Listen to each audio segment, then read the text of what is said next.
안녕하세요. 김현진입니다. 자, 에어플로우 강의에 이어서 이번에는 카프카와 스팟 기반으로 실시간 데이터 레이크를 구상할 수 있는 강의를 준비를 했습니다. 그래서 강의에 대한 소개를 잠깐 드리도록 할게요.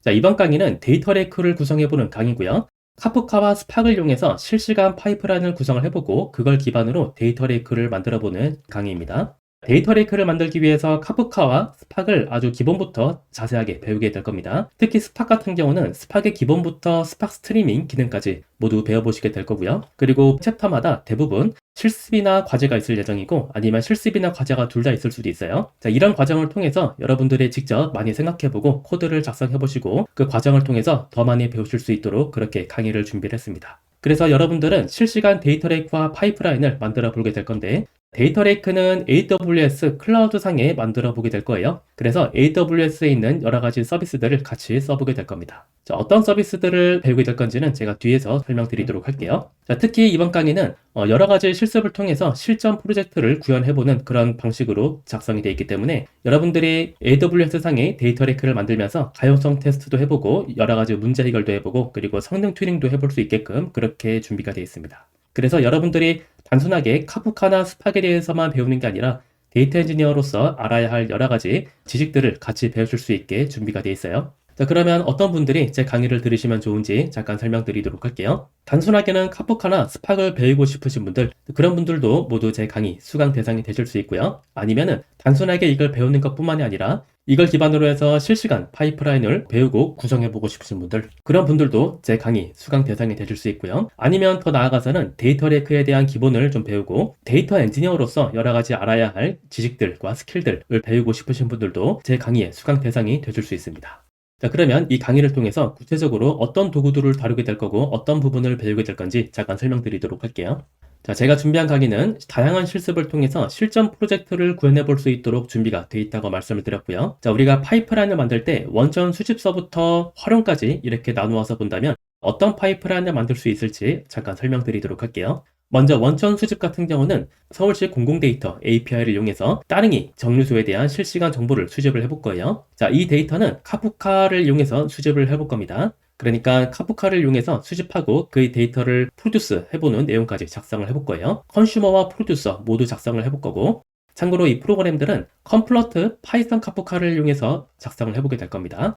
그렇게 해서 작성한 데이터는 스팍 스트리밍을 이용해서 처리를 해보게 될 거예요. 자, 스팍 스트리밍은 여러 가지 처리를 한 다음에 처리한 데이터를 AWS에 있는 S3 스토리지에다가 저장을 시키게 될 거예요. 자, S3에 저장되어 있는 데이터는 AWS의 아테나라고 하는 서비스를 이용해서 읽어볼 수 있습니다. 그래서 아테나 서비스는 AWS에 있는 데이터를 이렇게 읽어올 수가 있고요. 그리고 대시보드를 하나 만들어 볼 거예요. 자, 따릉이 정류소별로 대여 건수와 반납 건수가 어떻게 달라지는지 그것들을 실시간으로 볼 수 있는 대시보드를 하나 만들어 볼 건데 이 대시보드는 AWS의 아테나 서비스를 이용해서 데이터를 조회해오는 그런 방식으로 구현이 될 겁니다. 이 과정을 통해서 따릉이 정류소별 데이터가 어떻게 변하는지 우리가 실시간으로 볼 수 있는 거예요. 참고로 스팍 스트리밍 같은 경우는 카프카를 소스로 바라보고 데이터를 가지고 오는 것도 가능하지만 처리한 데이터를 카프카로 다시 내보내는 것도 가능해요. 그래서 이런 파이프라인도 한번 만들어 보게 될 거고요. 참고로 하둡 파일 시스템 같은 경우는 메인 저장소로 써보진 않을 거예요. 다만 스팍이 하둡과는 굉장히 밀접하게 연관이 되어 있기 때문에 우리가 일부 써보게 될 예정입니다. 참고해 주시고요. 그리고 이 강의를 통해서 여러분들이 어떤 도구들을 다루게 되는지 좀 설명을 드릴게요. 먼저 CI/CD가 있습니다. CI/CD는 작성한 코드가 서버상에 배포될 수 있는 것을 자동화해 주는 걸 말하죠. 그 과정을 위해서 GitHub을 써볼 거고요. 그 다음에 GitHub에 있는 액션스도 한번 써볼 겁니다. 그 다음에 AWS의 코드 디플로이라고 하는 서비스가 있어요. 이 코드 디플로이까지 해서 GitHub과 액션스, 코드 디플로이까지 이렇게 세 가지 도구를 이용해서 CI/CD 만드는 거를 한번 해보게 될 거예요. 그 다음에 스팍 같은 경우는 얀 클러스터 위에 구성이 됩니다. 그래서 얀 클러스터에 대해서도 배워보게 될 거고요. 그 다음에 카프카와 얀 같은 경우는 클러스터를 구성하는데 주키퍼가 필요해요. 그래서 이 주키퍼에 대해서도 조금씩 배우게 될 거예요. 그 다음에 모니터링 부분이 있는데 카프카를 웹 UI를 통해서 쉽게 관리하고 다룰 수 있도록 하는 UI4 아파치 카프카 이 도구를 한번 설치를 해보게 될 거고요. 그 다음에 카프카에 대한 현황들을 대시보드를 통해서 관찰할 수 있도록 프로메테우스와 그라파나를 설치를 하게 될 겁니다. 그래서 이 세 가지 모니터링 도구들은 도커 컨테이너를 이용해서 쉽게 구현을 해볼 수 있어요. 그래서 도커 컨테이너를 이용한다는 점 참고를 해주시고요. 그 다음에 카탈로그 서비스가 있습니다. 카탈로그 서비스는 우리가 스팍을 통해서 만든 데이터들을 관리해 줄 수 있는 서비스라고 보시면 되는데, 이런 카탈로그 서비스를 위해서 하이브 메타스토어라고 하는 것을 연동을 해볼 거예요. 그래서 스팍과 하이브 메타스토어가 서로 연동이 되는 그런 과정들을 한번 해보시게 될 거고요. 하이브 메타스토어 같은 경우는 MySQL 같은 RDB가 필요합니다. 그래서 MySQL 설치하고 연동하는 과정까지 배우시게 될 거고요. 그 다음에 AWS에도 글루라고 하는 카탈로그 서비스가 있어요. 자, 이 서비스도 같이 한번 배워보시게 될 거예요. 참고로 지금 설명한 이런 작업들을 모두 설치하고 연동을 하려면 인프라적인 작업들이 굉장히 많이 들어가게 됩니다. 그런데 인프라 작업들이 좀 어렵죠? 그런 작업들을 자동화해주기 위해서 앤서블이라고 하는 자동화 도구를 한번 써보게 될 거예요. 그래서 여러분들은 파이프라인을 만드는데 조금 더 집중을 하고 조금 번거로운 인프라 작업들은 이 앤서블을 이용해서 쉽게 자동화를 해줄 수 있습니다. 필요한 스크립트는 제가 다 준비를 해놨어요. 그래서 여러분들은 스크립트를 돌려주시기만 하면 됩니다. 참고해 주시고요. 자, 그 다음 카프카와 스팍 관련해서 어떤 부분을 배우고 어떤 부분을 배우지 않은지 잠깐 설명을 드리도록 할게요. 자, 먼저 카프카를 보면은 카프카 관련해서는 브로커와 프로듀서와 컨슈머에 대해서는 모두 배우게 될 거예요. 다만 프로듀서와 컨슈머를 배울 때에는 컴플런트 파이썬 카프카라고 하는 도구를 이용해서 만드는 것을 배우게 될 겁니다. 그래서 자바 기반으로 프로듀서와 컨슈머를 만드는 거에 대해서는 배우지 않을 거예요. 자, 참고해 주시고요. 그 다음에 카프카 관련해서 여러 가지 모니터링 도구를 배운다라고 말씀을 드렸죠. UI에서 관리할 수 있는 거랑 그 다음에 모니터링 할 수 있는 대시보드들 만드는 거를 해볼 거고, 그 다음에 강의 마지막 부분에서는 가용성 테스트하는 것까지 진행을 해볼 겁니다. 그리고 배우지 않는 거는 카프카 커넥트라고 하는 기능이 있는데, 이거는 이번 강의에서는 다루지 않을 거고요. 시즌2가 예정되어 있습니다. 시즌2에서 알아보게 될 거예요. 그 다음에 스키마 레지스트리도 시즌2에서 알아보게 될 거고요. 그 다음에 카프카 스트림즈와 KSQL 모두 이번 강의에서는 다루지 않습니다. 참고해주세요. 그 다음 스팍 볼게요. 자, 스팍은 먼저 배포 모드에 대해서 배워보게 될 거고요. 그 다음에 스팍을 운영할 수 있는 클러스터가 있습니다. 스탠드얼론 클러스터나 얀 클러스터에 대해서 배워볼 건데, 우리는 얀 클러스터 위에서 실습을 하게 될 거예요. 그 다음에 스팍 잡을 실질적으로 처리할 수 있는 구조인 드라이버와 이스큐터에 대해서 자세하게 알아보게 될 거고요. 이스큐터가 처리하는 여러 가지 함수가 있는데, 그 함수는 트랜스폼과 액션 함수로 구분이 되기 때문에 이런 부분에 대해서도 자세하게 설명을 드릴 거예요. 그 다음에 스팍의 가장 중요한 핵심 중에 하나인 파티션과 캐싱, 그리고 스팍의 SQL에 대해서도 알아보게 될 겁니다. 그리고 앞에서 설명드렸던 스팍의 데이터 프레임 관리를 위한 카탈로그 서비스를 알아보게 될 거고, 그 카탈로그 서비스를 위한 하이브 메타스토어를 연동해보는 과정까지 알아보시게 될 거예요. 그 다음에 데이터 프레임을 S3로 내보내고 저장하기 위한 방법, 그 다음에 스팍 스트리밍들 모두 배워보게 될 겁니다. 그리고 어댑티브 쿼리 이스큐션이라고 하는 아주 좋은 기능이 스팍에 있어요. 자, 이런 기능들까지 모두 자세하게 알아보게 될 거고요. 그리고 뒷부분에서는 우리가 스팍을 관리하는데 성능을 향상시킬 수 있는 어떤 방법들이 있는지, 그런 체크리스트와 문제 해결 방법들에 대해서도 배워보게 될 거고요. 마지막으로는 가용성 테스트도 진행을 해보게 될 겁니다. 참고로 배우지 않는 부분들이 있는데, 델타 레이크나 아이스버그라고 하는 오픈 테이블 포맷이 있어요. 자, 이런 테이블 포맷에 대해서는 이번 강의에서는 배우지 않고 시즌2에 예정이 되어 있습니다. 참고해 주시고요. 그 다음에 스팍의 여러 가지 모듈 중에 하나인 ML 라이브러리, 그 다음에 그래프X 같은 서비스들은 이번 강의에서 다루지 않습니다. 자, 그 다음 제 강의를 듣는데 필요한 기본적인 지식들이 좀 있어요. 자, 어떤 것들이 필요한지 좀 설명을 드릴게요. 자, 먼저 꼭 필요한 거는 파이썬에 대한 기본적인 지식들은 좀 필요합니다. 기본적인 자료 구조인 리스트나 딕셔너리, 튜플 같은 것들은 기본적으로 좀 알고 계셔야 되고, 그 다음에 포물이나 이프물이나 왈문, 아니면 함수를 작성하는 방법들, 자, 그런 것들은 기본적으로 알고 계셔야 돼요. 그 다음에 리눅스에 대한 기본적인 명령어들은 알고 계셔야 됩니다. cd나 cp, move, tar 이런 기본적인 명령어들 알고 계시면 좋겠고요. 그 다음에 SQL 지식들은 어느 정도 필요합니다. 아주 복잡한 SQL은 아니더라도 필터하고 조인하고 셀렉트하고 그룹 바이 연산하고 오더 바이 하는 그 정도의 SQL 작성할 수 있는 지식들만 있으면 돼요. 그 다음 알고 있으면 좋은 것들도 좀 설명을 드리도록 할게요. 먼저 도커 컨테이너에 대해서 조금 알고 있으면 좋습니다. 자, 앞에서 설명드렸던 카프카를 UI에서 관리할 수 있게끔 해주는 UI4 아파치 카프카, 아니면 프로메테우스나 그라파나 같은 것들이 모두 도커 컨테이너를 이용해서 설치가 될 거기 때문에 도커 컨테이너를 알고 있으면 어느 정도 도움이 됩니다. 그 다음에 깃을 좀 써보신 분들이라면 좀 더 편하게 따라오실 수 있을 것 같아요. 자, 우리가 소스 코드를 모두 깃허브에다가 올리고 깃허브의 액션스를 이용할 거기 때문에 깃을 알고 계시면 도움이 될 것 같아요.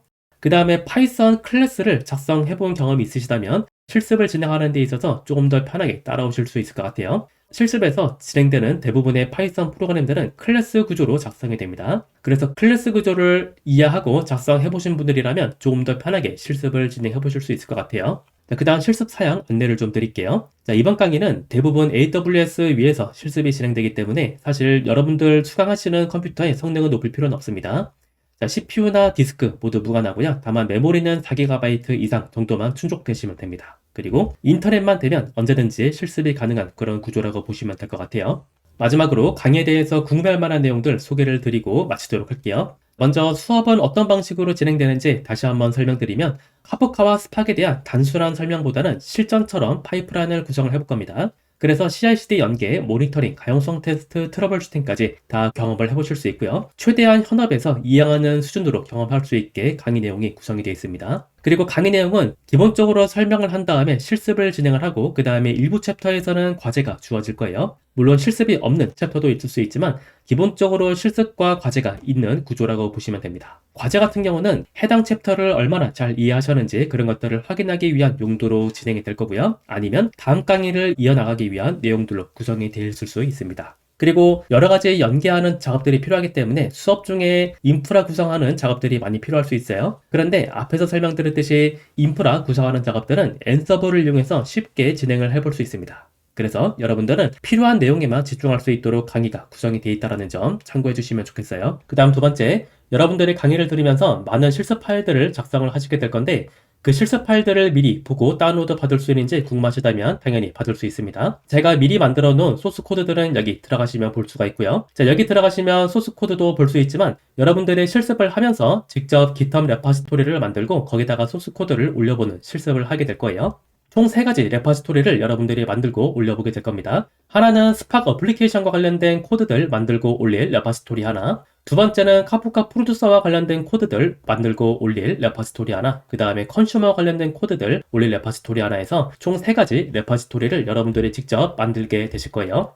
참고로 여기 한번 들어가 보시면은 제가 만들어 놓은 코드들이 다 여기 있습니다. 여기 보시면은 우리가 어떤 내용을 실습을 하게 될 건지 내용을 좀 보실 수 있어요.